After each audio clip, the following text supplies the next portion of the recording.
Hi, everyone. It's lawyer coach Paulette here. It's been a while, and I wanted to touch base. I hope you are all doing well. I've been busy doing interview preparation recently, not just with law students for their OCIs, remember those days, but with lawyers and helping them to prepare for their interviews. And you know what I've noticed? A lot of people don't think about coming up with little stories that they could share in the context of their interviews. I like to call these CCAR stories. And I think it's a good idea to prepare 5 of them going into an interview. Now, I think you're going to be familiar with that acronym CCAR. I've been mentioning it quite a bit in my posts lately. It stands for Context, Challenge, Action, Result. And somebody brilliant came up with that acronym. It wasn't me. I just use it and share it with my clients any chance that I have. And the reason why I like it is because it helps you to tell a story.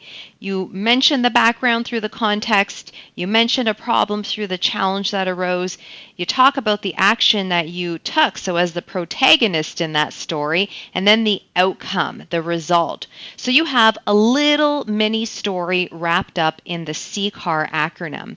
And if you come up with 5 of them before your interview, you're going to be that much more nimble and flexible to be able to answer behavioral questions, situational questions, or mention a story that's relevant to the conversation. Now, if you're trying to figure out, well, what 5 stories should I come up with? Here's a tip.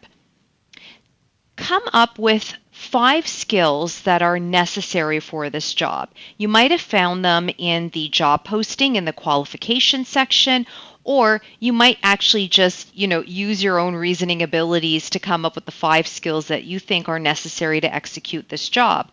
Once you've established those 5 skills, or more if you're feeling that much more encouraged to do the exercise, then come up with a CCAR story from your own experience that represents that skill. Think about it. If they're looking for these certain skill sets and you've already come up with a story to establish that skill set, you're off to the races. You'll feel that much more comfortable. You won't feel like you need to come up with a story out of your back pocket. Those ones tend to go wrong. And this isn't like memorizing a story rote. This is just about thinking about the various steps in the story that you want to share, distinguishing the relevant facts versus the irrelevant facts. 5 CCAR stories. It's something that anyone can do, and everyone will stand out once they invest their time in coming up with something like that.